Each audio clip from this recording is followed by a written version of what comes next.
broken yet. Okay, we haven't gotten there yet for all of the. Well, their nuclear facilities have been obliterated. Underground, they're buried. Bayangkan bom penghancur bunker terkuat di dunia dijatuhkan, lalu gagal meledak. Bukan satu, ribuan. Iran mengklaim 9.500 amunisi musuh tidak berfungsi, termasuk GBU-57 yang seharusnya tak terhentikan. Jika ini benar, bukan hanya serangan yang gagal, tapi reputasi militer barat yang runtuh. Namun di balik klaim itu, ada kemungkinan propaganda, perang elektronik, atau sesuatu yang jauh lebih besar.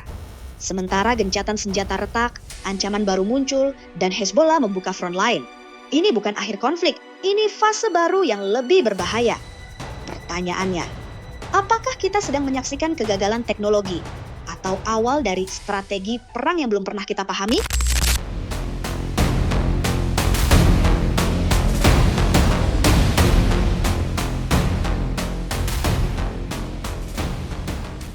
Di tengah jeda rapuh sebuah gencatan senjata, sebuah cerita yang tampak kecil justru membuka pertanyaan besar tentang arah perang modern.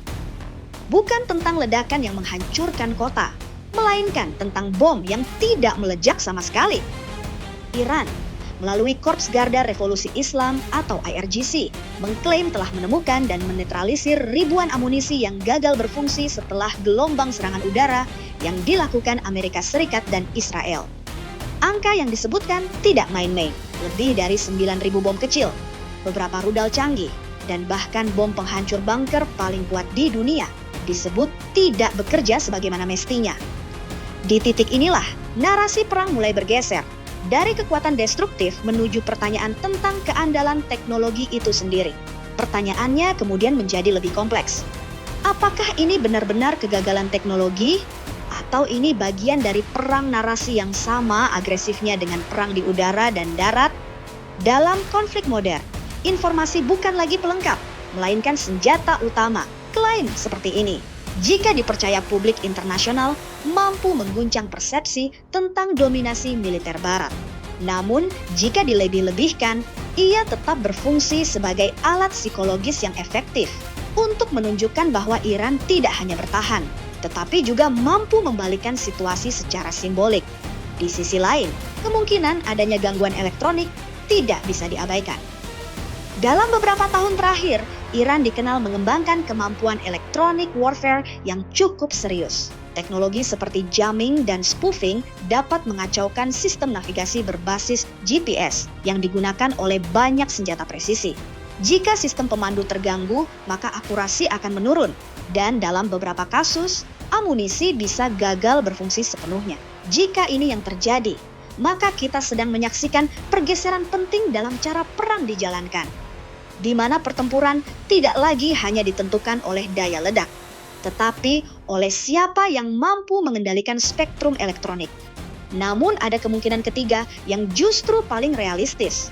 Sebagian dari klaim itu mungkin benar, tetapi tidak sebesar yang disampaikan. Dalam perang, setiap pihak memiliki kepentingan untuk membentuk persepsi. Iran ingin menunjukkan bahwa mereka mampu bertahan dari teknologi paling canggih. Sementara pihak lawan cenderung menutup atau meredam informasi yang bisa merusak kredibilitas mereka. Di antara dua kepentingan ini, kebenaran seringkali berada di tengah, tersembunyi di balik kabut propaganda dan kepentingan strategis. Yang menarik, fenomena amunisi yang tidak meledak ini justru muncul di tengah situasi yang secara resmi disebut sebagai gencatan senjata.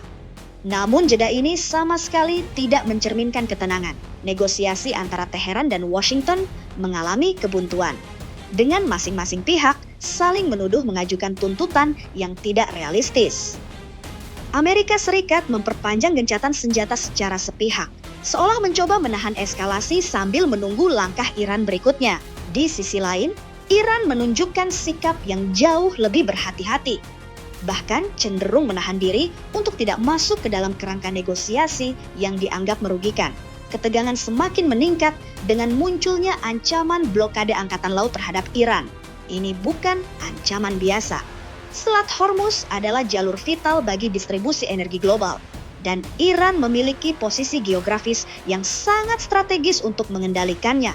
Jika konflik ini bergerak ke arah konfrontasi di laut, dampaknya tidak hanya regional, tetapi global. Harga energi bisa melonjak, jalur perdagangan terganggu, dan negara-negara besar akan dipaksa untuk mengambil posisi yang lebih tegas. Di tengah tekanan tersebut, IRGC justru mengeluarkan pernyataan yang tidak kalah menarik. Mereka menyebut siap menciptakan peristiwa mengejutkan yang berada di luar perhitungan musuh.